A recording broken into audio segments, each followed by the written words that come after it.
Kunoo raayyaa ittisa biyyaa fi hidhattoota faannoo gidduutti walitti dhukaasi meeshaalee gurguddoon deeggarame itti fufee oolusa kanneen naannoo Dabra Maarqosii fi Shawaa Roobitirraa yaada isaanii kennan ibsanii jiru. Walitti dhukaasi kun kaleessaa qabee Dabra Maarqos, Dambacaa, Finoota Salaam, Amaanu'eelii fi naannoo isaatti akkasumas magaalaa Shawaa Roobitii fi naannoo isaatti itti fufuusaa kanneen yaada kennan kun ibsanii lubbuu namaarrattis miidhaan dhaqqabu dubbatu. Walitti dhukaasi itti fufe kun hospitaala riferaalaa Dabra Maarqos keessatti tajaajila qindoomina qabu kennuu irratti dhiibbaa geessisuusaa garuu namni dhukaasa gaggeeffameen miidhamee gara hospitaalichaatti geessame hin jiru jechuudhaan meedikaal daayirektara akka ta'an Dr. Abbuyyee Zallaqa ibsanii jiru. Miidhaa dhaqqabe jedhame kanarratti hoogganni mootummaa kan magaalaa Maarqos iddoo sana waan hin jirreef jecha deebii gama isaanii argachuun hin danda'amne. Walumaa gala dhimma kana laalchisee bulchiisa naannoo Amaaraa fi waajjira kominikeeshinii mootummaa federaalaa biraa argachuuf yaaliin ta'es akkasuma milkoofne. Komishinni mirga namoomaa kan Itoophiyaa hagayya 19 hanga 30 bara 2015 keessumaa godina Goojjam Bahaa, magaalaa Dabra Maarqos, godina Goojjam Kaabaa, Adeetii fi Maraawii, godina Gondar Kibbaa, Dabra Taaboor, godina Gondar Waaltaa, Dalgii, godina Shawaa Kaabaa, Maajatee, Shawaa Roobitii fi Hinxooqiyaa fi naannoo gandeen baadiyyaa jiran tokko tokko keessatti walitti bu'iinsi uumameen siviilonni nagaa hedduun du'u ibsa jimaata darbe baase. Gabaasuun keenya ni yaadatama jechuudhaan Masfinaarraa Geeddaseerraa gabaasee jira. Gareewwan hidhatanii naannoo Oromiyaatii fi naannoo Amaaraa keessa socho'aa jiran wajjiniin akka mariin nageenyaa taasifamuudhaaf karoorfame Komishiiniin Marii Biyyaalessaa Itoophiyaa ibsee jira. Komishiineriin dhaabbatichaa Dr. Yoonaas Adaayee faayidaan marii biyyaalessaa hunda hirmaachisuu waan ta'eef adeemsa marichaa keessatti gareen waraana bilisummaa Oromootii fi gareen hidhatee naannoo Amaaraa keessa socho'aa jiru faannoon akka qooda fudhatan taasifamaa jechuudhaan sagalee Ameerikaatti himanii jiru. Sochii kana keessattis hirmaannaan mootummaa akka jiru kan ibsan Dr. Yoonaas dhimma kanaan wal qabatee jaarsoliin biyyaa, abbootiin gadaa, hayyootiin fi dhaabbileen siiviikotaa bakka jiranutti akka keessa hirmaatanu ibsanii jiru. Gabaasni kun kan nu dhiyeesse Gabre Mikaa'el Gabramadeen. Amma gara oduu biraatti immoo yemmuu darbinu feestivaalii addaa Eertiraa kan biyya Jarmanii magaalaa Stuttgart keessatti taasifamu irratti jeequmsa uumameen wal qabate qondaaltota poolisii dabalatee namoonni kurnanitti lakkaawamanu madaa'uu isaanii poolisiin biyya Jarmanii ibsee jira. Gabaasni kun bal'inaan kunuuti. Walitti bu'iinsa kanaan poolisoota 26 hirmaattota ayyaanichaa yookaan feestivaalichaa 4 fi deeggartoota mormitootaa 2 dabalee walumaa gala namoonni 32 madaa'uu poolisiin ibsee jira. Sagantaan deeggartoota mootummaa Eertiraan qophaa'e kun sanbata darbe waaree booda jalqabuuf yeroo muraasa dura mormitoonni mootummaa Eertiraa gara 200 ta'an alatti walitti qabaman poolisootaa fi hirmaattota sagantichaa irratti dhagaa qaaruuraa fi meeshaalee biroo darbachuu jalqaban jedha poolisiin. Mormitoota Eertiraa kanneen deeggaran gara 228 ta'an Stuttgart keessatti qaamolee seera kabachiisaniin to'annaa jala oolu poolisiin naannoo dilbata kaleessaa ibseera. Hojjetoonni seera kabachiisan kanneen gara 300 ta'an bakka jeequmsi kun itti dhaqqabeetti bobbaafamanii gareewwan faallaa walii dhaabbatan lamaan gidduutti hokkara guddaatu isaan mudatee jedhan ittaanaa koomishinarri poolisii Stuttgart Carsten Hofer.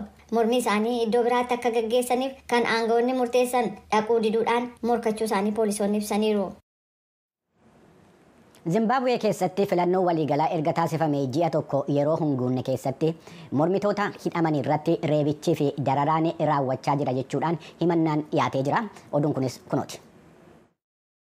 Pireezidaantiin irra deebiin filataman Emerson Mnangagwa dhaadannoo nagaa, jaalala, wal danda'uu fi walii obsuu kan jedhu jalatti kan dorgoman ta'us ammas ifatti dubbachuu isaanii itti fufaniyyuu paartiin mormituu tumsa lammiiwwan jijjiiramaa jedhamu akka jedhutti bakka bu'oota isaa filataman dabalatee miseensonni mormitootaa 10 ol ta'an qondaaltonnii fi rogeeyyiin to'annaa jala oolaniiru yookaan butamaniiru jedha. Miseensi paarlaamaa fi miseensa mana maree kataate Mooriin Kaademuungaa torban dabre himannaa yaalii ajjeechaa fi qabeenyaa irratti miidhaa hamaa geessisuu jedhuun himatamanii mana murtii duratti dhiyaatan jedhan abukaatoon isaanii Haarisan Koomo.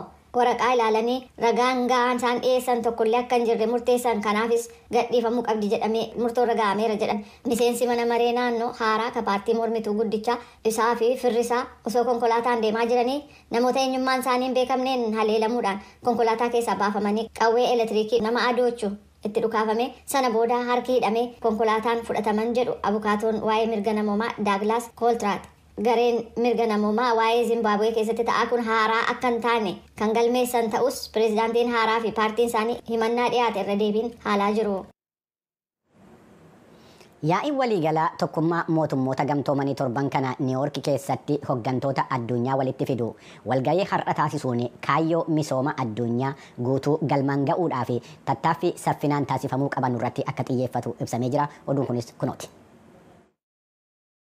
Barreessaa dureen tokkummaa mootummoota Antooniyoo Guterres walgahii wiixata har'aa jalqabamu dura akka dubbatanitti galmoota misoomaaf keenya itti fufiinsa qaban 17 keessaa 15 qofaatu hanga bara 2030tti galma ga'uuf karaa qabatee jira jedhan. As governments, as businesses, as members of civil society, as young people, as activists. As you begin your deliberations today, I urge you to think big and be ambitious. This is not the time for incrementalism. Akka mootummootaatti, akka daldalaatti, akka miseensota hawaasa siiviliitti, akka dargaggootaatti, akka rogeeyyiitti, arra marii keessan yeroo jalqabdan waan guddaa akka yaaddaniif hawwii guddaa akka qabattaniin isin gaafadha. Yeroon kun yeroo suutatti tirannu miti. Yeroon kun yeroo jijjiiramaati. Harki hundaa itti hirmaachuu qaba. Irratti hojjechuudhaaf kan qiyyaafatames hiyyummaa dhaabuu, beela dhaabsisuu, annisa gatii madaalawaa ta'e argachuu mirkaneessuu, jijjiirama qilleensaa ittisuuf tarkaanfii hatattamaa fudhachuu, walqixxummaa saalaa guddisuu ka jedhu dabalata. Gama kaaniin dilbata kaleessaa gaazii faalama qilleensaa hordofsiisu fayyadamuun akka dhaabatu pireezidaan Joo Baayidiniin kan gaafatu hiriirri tokko magaalaa Niw Yoork Manhaatan keessatti gaggeeffamee jira. Hiriirri torban tokkoof turu kun kan haala jijjiirama qilleensaa ilaalchisee kan eegale yoo ta'u yeroo hoogganoonni addunyaa yaa'ii waliigalaa tokkummaa mootummootaaf Niw Yoork keessatti walitti qabamanitti gaggeeffamuuf jira. Seenaa ajjecha jimaata dheengaddaa godina Wallaggaa Bahaa aanaa Giddaa Ayyaanaatti raawwatameen lubbuun namoota 5 darbee 5 immoo akka madaa'anii miidhamtoonnii fi aanga'oonni aanaa Giddaa Ayyaanaa sagalee Ameerikaatti himanii jiru. Galmoo Daawwitii jiraattotaa fi itti gaafatamaa waajjira kominikeeshinii aanaa Giddaa Ayyaanaa haasofsiisuudhaan gabaasa itti aanu qopheessee jira. Waliin hordofna. Dhukaasni imaltoota geejjiba uummataa jimaata ganama magaalaa Hangar Guuteerraa gara Giddaa Ayyaanaatti malaa turan irratti hidhattoota faannoon dhaqqabe jedhame kun lubbuu namoota 5 galaafatee jira. Imala kanarra kan turanii fi miidhaan kanarra dhaqqabe hojii konkolaachisaan kan jiraatan namni tokko waan ture akkasitti ibsu. Bokkaa wayiroo galgala sodaannee kuchilirra bulleen sa'a qulqullatti qaba kaanu waan qammasii deemaa ture inni gaafa makkalaaqaan duriitti nu gaggeessitu akkas akkasii mucaa obboleessa kee shufeetu jira guddaame maatii tokkodhaa jenneen nuti dan makkalaaqaan suni handoodee irraati kaaneetu gaafa dichoo keessa geenyu marfata dhumaa asfaaltii qabachuu gaafa jennu namni 3 nu dura goruu ta'ini nu qaabsisani birrii fidaan birrii maallaqa kiisee kiisee hunda ilaanneef maallaqa dhaanee bilbila kennan bilbila hundi ilaateef amma uti jarri sun sakattaanii jiranii jarri afaan dabaa nutti dubbanne inni tokko fuula sattuu waan biraa hidhateera sharbii wayii fiigaas madhuutu kilaashii isa takka irraatti fuudheetu meeshaa shufeeriin karaa gamaa ture silmanii ciisaa ture shufeerii rukkutee deebi'ee ammallee hunda keenyatti dhukaasa arginu. Konkolaataa keessatti isinitti dhukaase moo gadi isin buuseetu? Gadi buunee qarshii laannee mobaayila laannee waan baanu hunda laanneef. Nama meeqa taatu isin kan konkolaataa sana gubbaa turtan? Gara nama 17 dhufe. Gaafa ilaallu namni kan jiru dubartoota oloofanii jarri badanii jiru. Waa'ee namoota isaan duuka turan kan miidhaan irra ga'e yoo ibsanis. Wallahi nama tokko adda baafne gaafa namni garri namni 5 du'anii battalatti maal maatii obbolaan maamantuu keessatti nama 3 du'e. Tokko Amin Nuuroo jedhama. Aminii fi Ahmed Baaboo Ajimaan Mudee jedhama. Konkolaachisaa mucaan xiqqaa tokko jira. Mucaan xiqqaa waggaa 20 wayii. Billaadin Sibil Nuuru namni lama sadii nama warri bira jiranii waanuma afamu fakkaatu. Balaa kana kan geessise eenyudha namoonni kun hime? Maal hundumaa dhibbatti faana Amaariffaa asu.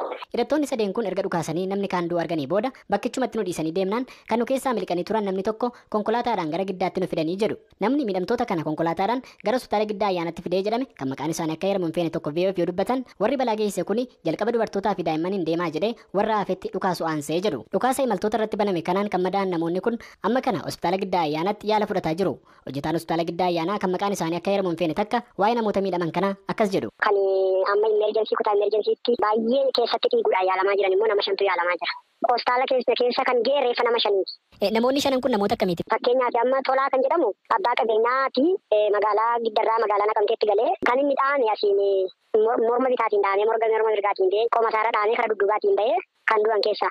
Baabbuu yookaan Ahmad Maamudee kan jedhamu immoo garaa isaarra dhaamee karaa dudduubaatiin kan ba'e inni tokko immoo morma isaa gara olii gara morma jalaatti dhaanii karaa duddaa bahe. Maqaan namoota 5 hafanii inni tokko Nuurii jedhama, tokko immoo Baabbushee Mustafaa jedhama, Fuwaad Juwaar jedhama, tokko immoo Adiyoot kan lubbuun jiran keessa. Warri du'an kuni qaama isaanii bakka kam rukutaman laata? Hundi isaanii kan mudhii gadi dhahaman jiru. Walii galli walumaa gala kan du'an 5 mudhii waliidha kan isaan dhahaman. Warri dhukaasa kanaan miidhaan irra gahe kan isaan kumatan humna faannoo finxaaleeyyiiti. Obbo Alaamirroo Akkalee jiraataa aanaa Giddaa Ayyaanaa ganda Andoodee Dichootti dhalatanii akka guddatan dubbatu. Ajjechaa kana kan raawwate humnoota finxaaleeyyii faannooti wanti jedhamu garuu dhugaa irraa kan fagaatedha jedhu. Faannoo yemmuu alku kauna teraa kanu. Akkas jedhu Obbo Alaamirroon. Faannootu akkas godhe kan jedhu dhugaa irraa kan fagaatedha. Garuu yeroo mara qabeenya namaa saammachuu warri fedhan yakka kana raawwatanii jiran anaan argachuu dhiisuus dandeessa. Amma kanan jiru qonna koo keessa dhaabbadheen siin dubbataa jira. Egaa maqaa Amaaraatiin hanna kan raawwatan jiraachuu malu. As faannoon hin jiru. As kan jiru nu qonnaan bultoota kanaaf immoo raayyaa ittisa biyyaatii jedhu. Imaltoonni kun akka dubbatanitti silaa kan isaan naqamtee ka'uun hangarguuteerraan gara giddaa ayyaanaa deemaa turan hammeenya yookiin du'a ga'ii dhaqqabuuf akka turedha. Akka jiraattonnii fi ogeessi fayyaa hospitaala giddaa ayyaanaa jedhanitti namoonni giddatti miidhaan ajjechaa fi madoo isaan irra ga'e kuni du'a ga'iidhaaf naqamteerraa gara giddaa ayyaanaa deemaa turani. Kanas yoo ibsan kamisa miseensonni raayyaa ittisa biyyaa naannoo kiiramuu buufatanii turan keessaa gananii faannootti dabalamuuf deemaa turan jedhan konkolaachisaa konkolaataa fe'umsaa Mahammad Abdiyyuunee jedhamu kan maatiinsaa sababa rakkoo nageenyaa giddaa baqatanii naqamte jiraatan erga butanii booda ajjeesuu himani. Miseensonni raayyaa ittisa biyyaa gananii balaa kana geessan jedhaman kun ajjechaa kana aanaa kiiramuu ganda qoqossee buufata sakattaa qoqossee irrattis milishoota irratti dhukaasuullee ogeessi fayyaa hospitaala giddaa ayyaanaa kun dubbatanii jiran. Reeffa konkolaachisaa Mahammad Abdiyyuunee miseensonni poolisii Oromiyaa fidanii giddaa ayyaanaa ganda duwwaa tokkotti gaafa kamisaa awwaalamullee dubbatanii jiran. Ajjechaa giddaa ayyaanaatti jimaata raawwate kana paartiin adda bilisummaa Oromoo ibsa baaseenii balaaleffatee jira. Obbo Lammii Gammachuu sabquunnamtii yeroo kan adda bilisummaa Oromooti. Ajjechaa kana maqaa faannoon kan raawwataa jiru humnoota mootummaatii jedhu. Qaama kamiin raawwatame kan jedhuuf hidhattoota Amaaraadha haa jedhamu malee afaan Amaaraa kan dubbatu hundi hidhata Amaaraadha jechuu hin dandeenyu. Maaliif uffata leenjarii poolisii federaalaa ni uffatu kan jedhamullee waan keessa jiruuf jechuudha. Kanaafuu kun shirrisaa gola mootummaa keessa ta'uu namatti agarsiisaa jechuudha. Haleella giddaa ayyaanaa dichootti mudate kana bulchiinsi aanaa giddaa ayyaanaallee beeksisee jira. Obbo Waggaarii Gudayyaa itti gaafatamaa waajjira kominikeeshinii aanaa giddaa ayyaanaati. Odeeffannoo sirriidha. Konkolaataa magaalaa Hangarguutii irraa gara magaalaa ayyaanaatti deemaa jiru irratti gara dichoo keessatti qinxaalee Amaaraadhaan haleellaan irratti raawwateera. Kanaanis hanga ammaatti lubbuun nama 5 darbeera. Namoonni arfan 5 tokko ta'anis miidhaa guddaa irra qaqqabee hospitaala jiru. Finxaaleeyyiin kun faannoo akka ta'an kan dubbatan obbo Waggaariin kaayyoon isaanii sabaa fi sabaa walitti buusuu akka ta'ellee dubbatanii jiran. Inni biraan waa'ee ajjechaa miseensota raayyaa ittisa biyyaa gananiin kan kiiramutti raawwatee jedhamedha. Taateen kun kan raawwate ta'uu isaa qabatamaadha. Namoonni irra dhufaa jiranii kunis doozayii sana yookiin boo'icha sanaa fi deemaa otoo jiranii fi gochi kun kan irratti raawwatame kan jedhu odeeffannoon akkasiin jiraata jechuudha.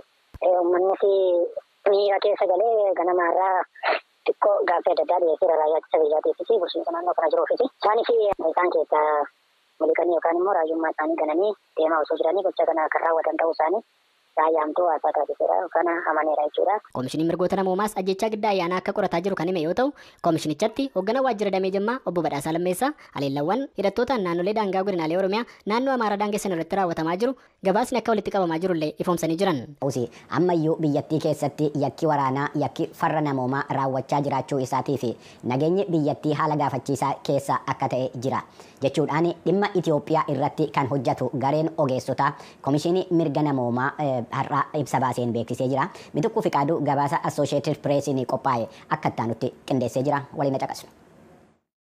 Koomishiniin mirga namoomaa dhaabbata mootummoota gamtoomanii sadaasa 3 bara 2023 gabaasa baase keessatti fuula 21 irratti yakkoonni baay'ee suukkaneessoo ta'an qaamota waraana keessatti hirmaataniin raawwatamuu isaan keessaas ajjechaa jumlaa humnaan gudeeddii beela manneen barnootaa fi buufataalee fayyaa fi hospitaalota mancaasuu akkasumas humnaan qeerraa buqqisuu fi hidhaa akka turedha. Dura taa'aan koomishinichaa Mohammad Chaane gabaasa haaraa har'aa bahe irratti wayita ibsa kennanitti waliigaltichi mallatteeffamuun tarii sagalee waraanaa callisiisuu danda'us waldhabdee kaaba Itoophiyaa keessa ture keessumaa kan Tigraay keessatti uumamee ture ammayyuu nagaa hunda galeessa fiduu hin dandeenye. Haalli Itoophiyaa ammayyuu garmalee hamaadhas jedhan. Itti dabaluunis haalli jeequmsa biyyattii keessaa amma gara biyyaalessaatti ol kan guddatedha. Kunis haalli naannoo Oromiyaa, Amaaraa fi kutaalee biyyattii biroo keessatti sarbamiinsi mirgoota namoomaa akkuma itti fufetti jiraachuu, hidhaan namoota siivilii jabaatee itti fufuu fi wabii nageenyaa mootummaarraa dhabuu kan jedhus eeraniiru. Qorannoo keenya waggaa darbeen waliigalteen Piriitooriyaa Itoophiyaa keessatti nagaa fiduu danda'adha. Garuu turtii ji'oota 10 booda haalli Itoophiyaa keessaa hammaataa dhufeera. Waliigalticha mallatteessuunis walitti bu'iinsa sana hin furre nagaa hunda galeessa ta'es hin finne.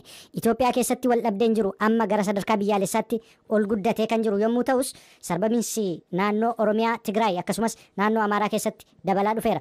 Gabaasa amma ba'e kana keessattis namoonni 10,000 ta'an humnaan gudeeddii fi jeequmsa saalquunnamtiif saaxilamuu isaanii isaan keessaa immoo baay'een dubartootaa fi shamarran ta'uu kan himan Mohammad Chaande erguma ji'a sadaasaa waliigalteen nagaa mallatteeffamee asiyyuu itti caalee jiraachuu eeraniiru. Akka gabaasa kanaattis yakkoonni waraanaa fi sarbamiinsi mirgoota namoomaa humnoota mootummaa Eertiraa fi humnoota milishaa garaagaraan raawwatamaniiru jedhan. Warroota yakkoota kanneen raawwatan itti gaafatamaa taasisuu irratti hanqinni jiraachuus gabaasa kana keessatti ibsameera. Naannoo Amaaraatti labsiin yeroo muddamaa ji'oota 6 turu erga labsame ji'a tokko ta'uu kan eere gabaasni koomishinii mirga namoomaa dhaabbata mootummoota gamtoomanii wiirtuleen magaalotaa hedduun naannicha keessa uggura sochii yeroo jala jirus jedhameera. Namoota nagaa jumlaan hidhuu fi haleellaan dirooniillee mootummaan fayyadamamuu naannicharraa gabaasa arganneerras jedhan. Haalli nageenya naannoo Amaaraa hammaataa dhufuu fi yakkoonni balaa ta'uu malan itti fufanii jiraachuun hedduu nu yaaddessa. Haalonni akkasitti babal'achaa jiran immoo naannoo bal'aa fi tasgabbii Itoophiyaafis yaaddoo guddaadha.